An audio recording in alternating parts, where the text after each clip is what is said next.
கர்த்தருடைய பரிசுத்த நாமத்திற்கு மகிமை உண்டாவதாக.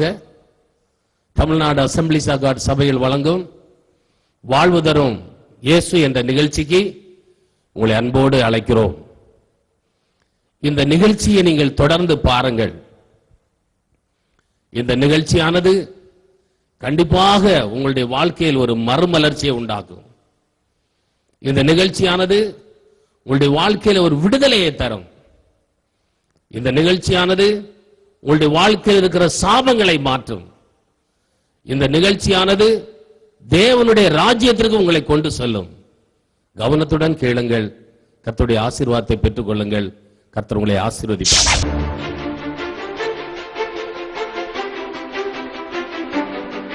கேடகம் நீர்தானே, பலனும் நீர்தானே. கேடகம் நீர்தானே, பலனும் நீர்தானே. துயரங்கள் என்னை சூழ்ந்திட்ட போதும் வாழ வைப்பவரே. துயரங்கள் என்னை சூழ்ந்திட்ட போதும் வாழ வைப்பவரே. கேடகமே, அடைக்கலமே, நான் நம்பும் கண்மலையே. கேடகமே, அடைக்கலமே, நான் நம்பும் கண்மலையே. நான் நம்பும் கண்மலையே. கேடகம் நீர்தானே, பலனும் நீர்தானே. கேடகம் நீர்தானே.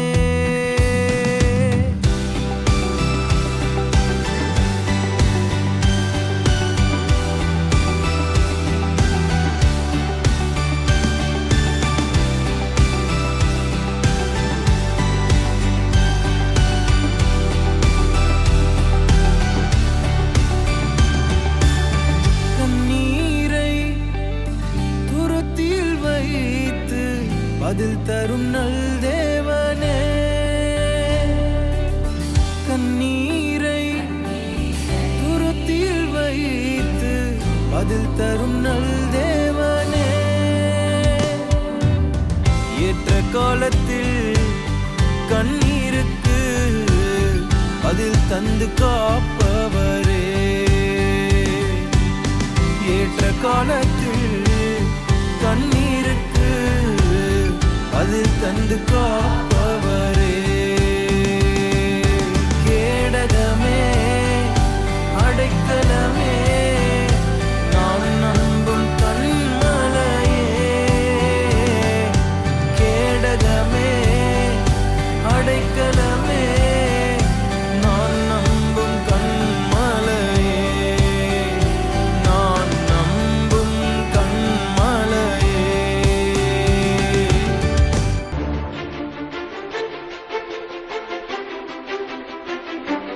இயேசு கிறிஸ்துவின் இனிய நாமம் மகிமைப்படுவதாக. வாழ்வு தரும் இயேசு என்கிற இந்த நிகழ்ச்சிக்கு உங்களை அன்போடு வரவேற்கிறோம்.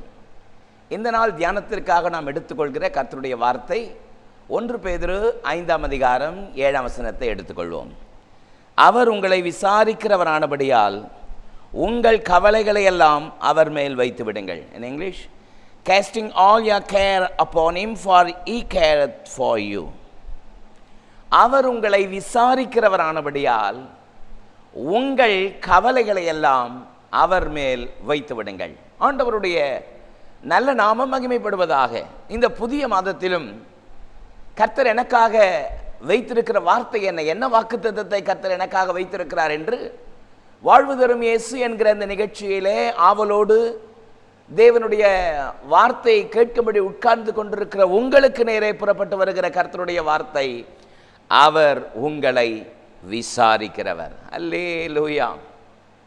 நான் பிரசங்கிக்கிற அன்பு தெய்வமாக இயேசு கிறிஸ்து உங்களை விசாரிக்கிற ஒரு அற்புதமான தேவனாய் இருக்கிறார். கடந்த நாட்கள் முழுவதும் கர்த்தர் நம்மை ஆற்றி தேற்றி பலப்படுத்தி நம்ம இதுவரைக்கும் வழிநடத்தினவர் இந்த புதிய மாதத்திலும் கர்த்தர் உங்களுக்கு கொடுக்கிற வார்த்தை, கர்த்தர் உங்களை விசாரிக்கிறவராயிருக்கிறார்.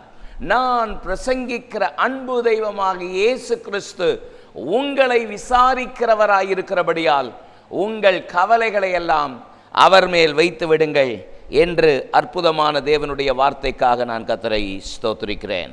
ஆண்டவருடைய நல்ல நாமம் மகிமைப்படுவதாக. இந்த காலை வேளையிலும் பலவிதமான சோர்வுகளோடு, பலவீனத்தோடு, நம்பிக்கை இழந்து சோர்ந்து போய் என்னை விசாரிப்பதற்கு ஒருவரும் இல்லை என்று சொல்லி சோர்ந்து போயிருக்கிற உங்களுக்கு நேரே புறப்பட்டு வருகிற கர்த்தருடைய வார்த்தை, கர்த்தர் உங்களை விசாரிக்கிறவனானபடியால் உங்கள் கவலைகள் எல்லாவற்றையும் அவர் மேல் வைத்து விடுங்கள். நாம் ஆராதிக்கிற அருமை இரட்சகருக்கு கொடுக்கப்பட்ட பல பெயர்களில் ஒன்று அவர் விசாரிக்கிறவர். Our Lord is cares for you. நாம் ஆராதிக்கிற ஜீவனுள்ள தேவன் உங்களை விசாரிக்கிறவராயிருக்கிறார் என்பதை நாம் மறந்துவிடக்கூடாது. அவர் நம்மை விசாரிக்கிறவர் என்பது எதை காட்டுகிறது? அவருடைய கரிசனையை காட்டுகிறது. என்னோடு கூட சங்கீதம் 138:6 பாருங்கள். கர்த்தர் உயர்ந்தவராயிருந்தும் தாழ்மை உள்ளவனை நோக்கி பார்க்கிறார், மேட்டிமை உள்ளவனையோ தூரத்தில் இருந்து அறிகிறார். Though the Lord be high, yet hath he respect unto the lowly.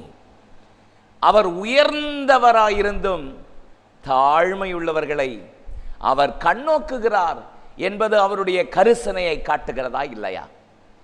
என்னை உண்மையாய் விசாரிக்க யாரும் இல்லை என்று சொல்லி சோர்ந்து போய் இந்த வார்த்தைகளை கேட்டுக்கொண்டிருக்கிற அன்பு சகோதரா, சகோதரி, வாலிபனே, கர்த்தர் உங்களை விசாரிக்கிறவர். இந்த காலை வேளையிலே ஊழியத்தின் பாதையிலே சோர்ந்து போய் முடங்கி போய் கிடக்கிற ஊழியக்காரனே, ஊழியக்காரியே, கர்த்தர் உங்கள் மேல் கரிசனை உள்ளவர், அவர் உங்களை விசாரிக்கிறவர் என்பதை இந்த காலவெளியிலே நான் உங்களுக்கு சொல்லுகிறேன். ஆண்டவராகிய இயேசு கிறிஸ்து இந்த பூலோகத்தில் மனு உரு கொண்டு வந்து பூலோகத்தில் மனிதனாக ஜீவித்த நாட்களில், தன்னுடைய ஊழியத்தின் நாட்களில் அவரை நோக்கி இயேசுவே என்று கூப்பிட்ட யாவருடைய குரலுக்கும் நின்று அவர்களை பார்த்து அவர் கேட்ட ஒரு கேள்வி, நான் உனக்கு என்ன செய்ய வேண்டும் என்று அவர்களுடைய வாழ்க்கையிலே கரிசனையோடு கூட கர்த்தர் அவர்களுக்கு இறங்கினார் என்பதை பரிசுத்த வேதம் சொல்லுகிறது. எஸ்தர் 5ஆம் அதிகாரத்தினுடைய 3ஆம் வசனத்தை பாருங்கள். முற்றத்திலே ராஜாவினுடைய அனுமதியின்றி போய் நிற்கும் பொழுது ஆகாஸ் வேறு ராஜா எஸ்தரை பார்த்து, எஸ்தர் 5:3 ராஜாத்தியே உனக்கு என்ன வேண்டும் கேள், ராஜ்யத்தின் பாதி கேட்டாலும் அது உனக்கு கொடுக்கப்படும் என்று அவன் கரிசனையோடு எஸ்தரை பார்த்து சொன்னான். நாம் ஆராதிக்கிற ஜீவனுள்ள தேவன் அவர் ராஜாதி ராஜா. அந்த ராஜாதி ராஜா யோவான் 14:14 என் நாமத்தினாலே நீங்கள் எதை கேட்டாலும் அதை உங்களுக்கு செய்வேன் என்று சொல்லியிருக்கிற அற்புதமான வார்த்தைக்காக நான் கர்த்தரை துதிக்கிறேன். அவர் உங்களை விசாரிக்கிறவரானபடியால் உங்கள் கவலைகளை எல்லாம் அவர் மேல் வைத்து விடுங்கள். அவர் நம்மை விசாரிக்கிறவர் என்பது கரிசனையை காட்டுகிறது. கரிசனை என்பது எதை காட்டுகிறது தெரியுங்களா? அவர் நம்முடைய நினைவாகவே இருக்கிறாராம். உங்களுடைய நினைவாகவே இருக்கிறார். உங்கள் மேல் தேவன் நினைவாக இருக்கிறார் என்பதை பரிசுத்த வேதம் சொல்லுகிறது. 136ஆம் சங்கீதம் 23ஆம் வசனத்தை பாருங்கள். நம்முடைய தாழ்வில் நம்மை நினைத்தவரை துதியுங்கள், அவருடைய கிருபை என்றும் உள்ளது என்று பரிசுத்த வேதம் சொல்லுகிறது. நம்முடைய உயர்விலே அநேகர் நம்மை நினைப்பார்கள், தாழ்விலே நம்மை விட்டு ஓடி போவார்கள். ஆனால் வேதம் சொல்லுகிறது நம்முடைய தாழ்வில் நம்மை நினைத்தவரை துதியுங்கள், அதுதான் அவருடைய கரிசனை. 115ஆம் சங்கீதம் 12ஆம் வசனம் சொல்லுகிறது, கர்த்தர் நம்மை நினைத்திருக்கிறார், அவர் நம்மை ஆசீர்வதிப்பார். இந்த சத்தத்தை கேட்கிற அன்பு சகோதரா, சகோதரி, கர்த்தர் உங்களை நினைத்திருக்கிறார். நிச்சயம் கர்த்தர் உங்களை ஆசீர்வதிப்பார் என்று இயேசுவின் நாமத்தினாலே நான் உங்களை வாழ்த்துகிறேன். அவர் உங்களை விசாரிக்கிறவரானபடியால் உங்கள் கவலைகளை எல்லாம் அவர் மேல் வைத்து விடுங்கள். ஒவ்வொரு வாக்குத்தத்தத்திலும் கர்த்தர் வைத்திருக்கிற கட்டளைகளுக்காக கர்த்தரை துதிக்கிறேன். இந்த 1 பேதுரு 5:7 கர்த்தர் வைத்திருக்கிற கட்டளை என்ன? அவர் மேல் வைத்து விடுங்கள். அதுதான் ஆண்டவர் கொடுத்திருக்கிற கட்டளை. உங்களுடைய வாழ்க்கையில எந்த காரியமானாலும் அவைகளை எல்லாம் கர்த்தர் மேல் வைத்து விடுங்கள். இந்த வார்த்தைகளை பலவிதமான சோர்வுகளோடு, வேதனையோடு, நம்பிக்கை இழந்து சின்ன பின்னமாக வாழ்க்கை குலைக்கப்பட்டு நம்பிக்கை இழந்து இந்த வார்த்தை கேட்டுக்கொண்டிருக்கிற உங்களை பார்த்து கர்த்தர் சொல்கிறார், உங்களுடைய பிரச்சனைகள் மலை போல இருக்கலாம், எந்த பிரச்சனையா இருந்தாலும் இயேசுவின் மேல் வைத்து விடுங்கள். அதுதான் கர்த்தர் கொடுக்கிற கட்டளை. சங்கீதம் 55:22 பாருங்கள். கர்த்தர் மேல் உன் பாரத்தை வைத்து விடு, அவர் உன்னை ஆதரிப்பார், நீதிமானை அவர் தள்ளாட விட்டார். எரேமியா தீர்க்கதரிசி சொல்லும் பொழுது எரேமியா 20:12 பாருங்கள். அவன் சொல்கிறான், என் காரியத்தை உம்மிடத்தில் சாட்டிவிட்டேன் என்று அவன் சொல்லுகிற அற்புதமான தேவ வார்த்தைக்காக நான் கர்த்தரை துதிக்கிறேன். என் காரியத்தை உம்மிடத்தில் சாட்டிவிட்டேன், just I thrown it upon you என்று எரேமியா சொல்வது போல, உங்களுடைய பாரங்கள், கவலைகள் எதுவாயிருந்தாலும் அவைகளை எல்லாம் இயேசுவின் மேல் வைத்து விடுங்கள், அவர் உங்களை விசாரிக்கிறவராயிருக்கிறார். பரிசுத்த வேதத்திலே ஒரு தேவனுடைய பிள்ளை வைத்து விட வேண்டிய பல காரியங்கள் உண்டு. 1 பேதுரு 5 ஒரு விசுவாசி இயேசுவின் மேல் வைத்து விட வேண்டிய 3 காரியத்தை நான் உங்களுக்கு சொல்லும்படி விரும்புகிறேன். இன்றைக்கு என் செய்தியின் தலைப்பு, இயேசுவின் மேல் வைத்து விடுங்கள். 1 பேதுரு 5 ஒரு விசுவாசி கர்த்தர் மேல் வைக்க வேண்டிய 3 காரியம். நம்பர் 1, கடமைகளை வைத்து விடுங்கள். நம்பர் 2, கவலைகளை வைத்து விடுங்கள். நம்பர் 3, கவனங்களை வைத்து விடுங்கள். அவர் உங்களை விசாரிக்கிறவரானபடியால் உங்கள் கவலைகளை எல்லாம் அவர் மேல் வைத்து விடுங்கள். நம்பர் 1, கடமைகளை வைத்து விடுங்கள். 1 பேதுரு 5 முதல் 5 வசனம் ஒரு தேவனுடைய பிள்ளை, அழைப்பை பெற்ற பிள்ளை, தேவனுக்காக ஊழியத்தை செய்ய வேண்டும், தேவனுக்காக எதையாகிலும் செய்ய வேண்டும் என்று வாஞ்சிக்கிற தம்முடைய பிள்ளையினுடைய வாழ்க்கையில நாம் அவர் மேல் வைத்து விட வேண்டிய முதல் காரியம், நம்முடைய கடமைகளை அவர் மேல் வைத்து விட வேண்டும். முதல் வசனத்தை பாருங்கள். உங்களில் உள்ள மூப்பருக்கு உடன் மூப்பரும் கிறிஸ்துவின் பாடுகளுக்கு சாட்சியும் இனி வெளிப்படும் மகிமைக்கு பங்காளியுமாயிருக்கிற நான் புத்தி சொல்லுகிறது என்னவென்றால், இனி வெளிப்படும் மகிமைக்கு பங்காளி. பங்காளி என்கிற வார்த்தைக்காக நான் கர்த்தரை துதிக்கிறேன். partaker of the glory that shall be revealed. பங்காளியாயிருக்கிற, இனி வெளிப்படும் மகிமைக்கு பங்காளி. நம்முடைய வாழ்க்கையில இனி வெளிப்படும் மகிமைக்கு பங்காளியாயிருக்கிற நாம் நம்முடைய கடமைகளை சரியாய் செய்ய வேண்டும். தேவன் நமக்கு வைத்திருக்கிற கடமைகளை குறித்து 1 பேதுரு 5 முதல் 5 வசனம் நமக்கு சொல்கிறது. அதில் பாருங்கள், 2 வசனத்தில், மந்தையை நீங்கள் மேய்த்து, feed the flock of God which is among you. ஆங்கில பதம் சொல்கிறது, உங்களுடைய சக கூட்டத்தை, தேவனை நேசிக்கிற கூட்டத்தை, மந்தையை நீங்கள் போஷிக்க வேண்டும் என்று சொல்கிறது.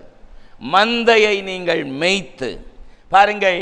கட்டாயமாய் அல்ல, அவலட்சணமான ஆதாயத்திற்காக அல்ல, மனப்பூர்வமாய் உற்சாக மனதோடு நீங்கள் மந்தையை மேய்க்க வேண்டும். அதுதான் கடமை. ஒவ்வொரு விசுவாசிக்கும் தேவன் கொடுத்திருக்கிற கடமை அதுதான். இந்த சத்தத்தை கேட்கிற அன்பு சகோதரா, கர்த்தர் உங்களுக்கு என்று கொடுத்திருக்கிற ஊழியத்தை ஒரு நாளும் விட்டு விடாதீர்கள். சபையோடு இணைந்து, ஊழியக்காரனோடு இணைந்து இந்த ஊழியத்தை கட்டி எழுப்புவதற்காக கர்த்தர் உங்களுக்கு கடமையை கொடுத்திருக்கிறார். உங்கள் கடமையை அவர் மேல் வைத்து விட்டு, அப்படியானால் என்ன அர்த்தம்? இந்த ஊழியத்தை கர்த்தர் எனக்கு கொடுத்திருக்கிறார், நான் அதை செய்வேன், மனப்பூர்வமாய் செய்வேன், கட்டாயத்தினால் அல்ல. இதுதான் தேவன் நமக்கு கொடுத்திருக்கிற கடமை. இந்த கடமையை நாம் கர்த்தர் மேல் வைத்து விட வேண்டும். அப்படியானால் என்ன அர்த்தம்? இது கர்த்தர் எனக்கு கொடுத்த பொறுப்பு. 4 வசனம் பாருங்கள். கர்த்தருடைய ஊழியத்தை உண்மையும் உத்தமமாய் கடமையை உணர்ந்து செய்தால் தேவன் நமக்கு வாடாத கிரீடத்தை தருவார் என்பதை பரிசுத்த வேதம் எவ்வளவு அழகாக போதிக்கிறது. அன்பு சகோதரனே, சகோதரியே, கர்த்தர் உங்களுக்கு கொடுத்திருக்கிற ஊழியத்தை நீங்கள் விட்டுவிட வேண்டாம். உங்களுடைய சபையோடு இணைந்து, உங்களுடைய ஊழியக்காரனோடு இணைந்து ஊழியத்தை கட்டி எழுப்புங்கள். கர்த்தர் உங்களுக்கு கொடுத்த கடமை அது. எவரை நினைத்தும் யாரை நினைத்தும் உங்களுடைய ஊழியத்தை விட்டுவிடாதீர்கள். கர்த்தரோடு இசைந்து கொள்ளுங்கள், சபையோடு இணைந்து கொள்ளுங்கள், உங்களுக்கு கொடுத்திருக்கிற போதகரோடு இணைந்து கொள்ளுங்கள். சில நேரங்களிலே போதகருடைய வார்த்தை உங்களை கடினமாக தோன்றலாம். ஆனாலும் ஒரு நாளும் அதை அல்ல தட்டாதீர்கள், அலட்சியம் செய்யாதீர்கள். உங்களை நடத்துகிறவர்கள் உங்கள் ஆத்துமாக்களுக்காக உத்தரவாதம் பண்ணுகிறவர்கள் என்று வேதம் சொல்லுகிறபடியால் ஊழியக்காரரோடு இணைந்து நீங்கள் கர்த்தருடைய ஊழியத்தை செய்யுங்கள். காரணம், அது கர்த்தர் உங்களுக்கு கொடுத்திருக்கிற கடமை. பவுல் சொல்கிறான், சுவிசேஷத்தை அறிவிப்பது என்மேல் விழுந்த கடமை என்று சொல்கிறானே, அந்த கடமையை நீங்கள் கர்த்தர் மேல் வைத்து விடுங்கள். அப்படியானால் என்ன அர்த்தம்?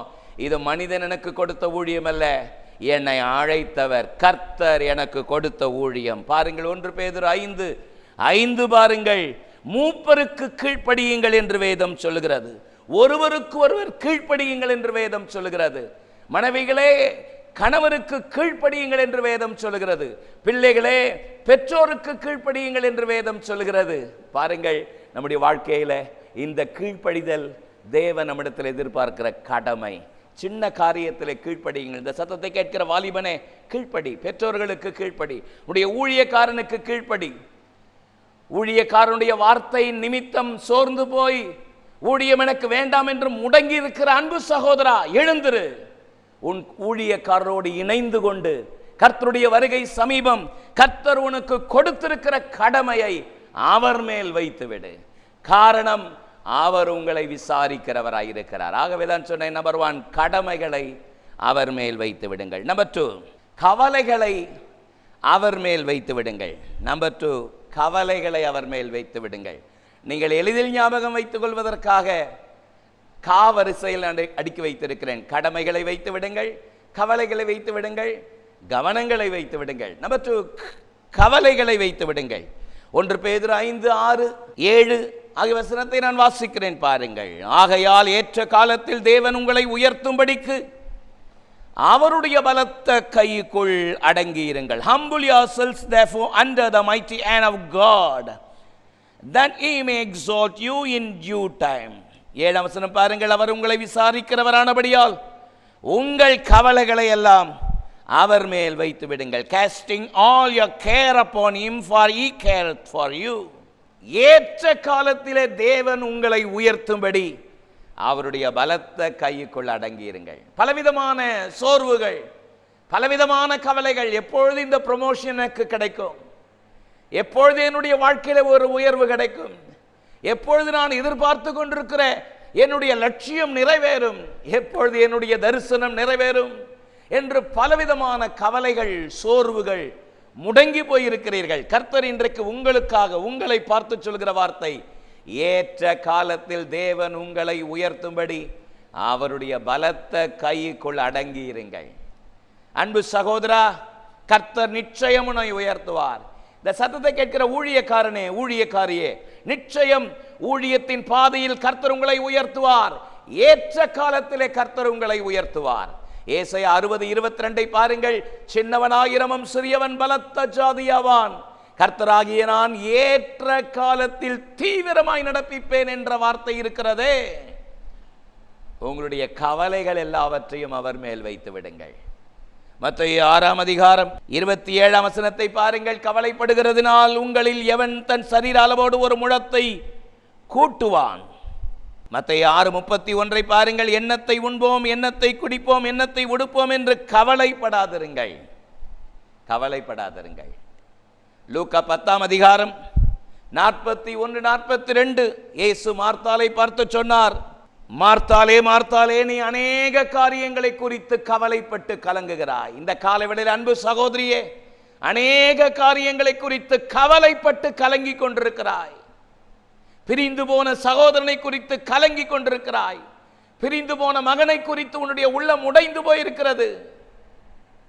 பிரிந்து போன மகளை குறித்து உன்னுடைய இருதயம் குழம்பி இருக்கிறது.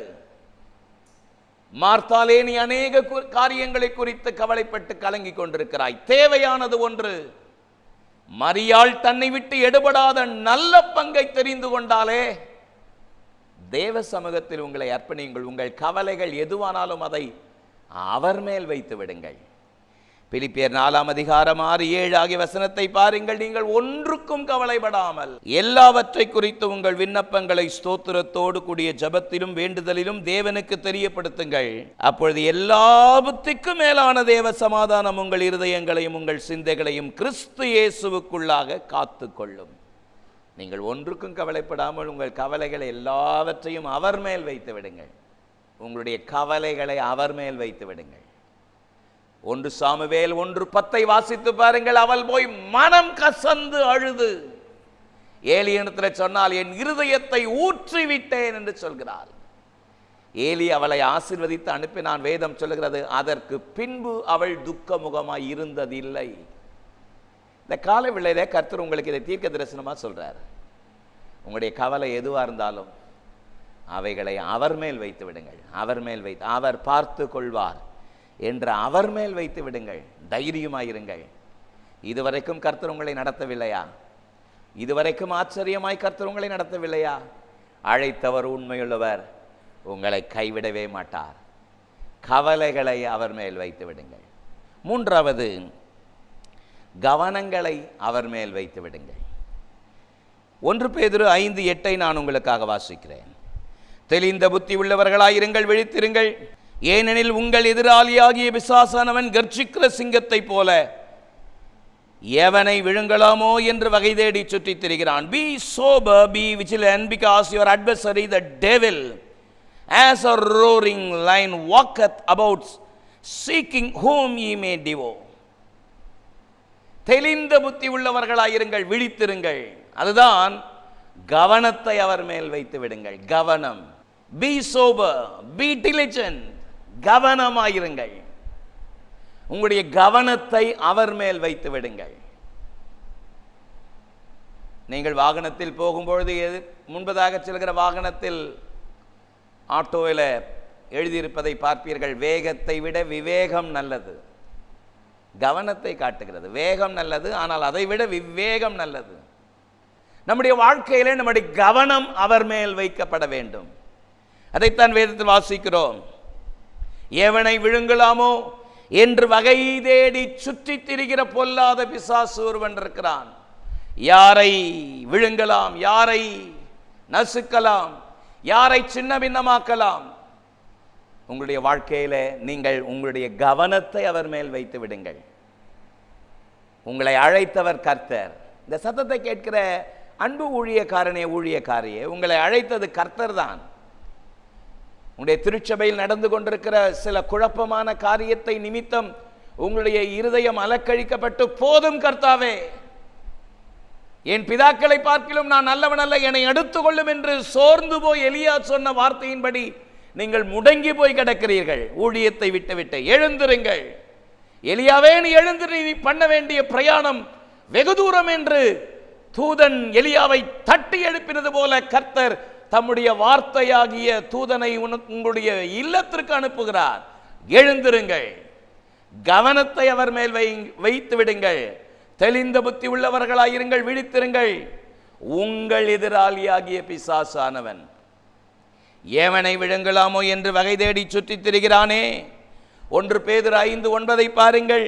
விசுவாசத்தில் உறுதியாயிருந்து அவனுக்கு எதிர்த்து நில்லுங்கள்.